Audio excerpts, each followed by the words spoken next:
يسأل أيان يوم القيامة فإذا برق البصر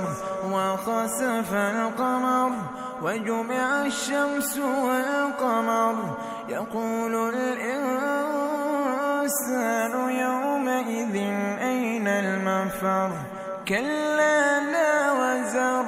إلى ربك يومئذ المستقر ينبأ الإنسان يومئذ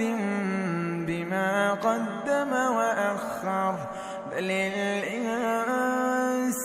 على نفسه بصيرا ولو ألقى معاذيرا لا تحرك به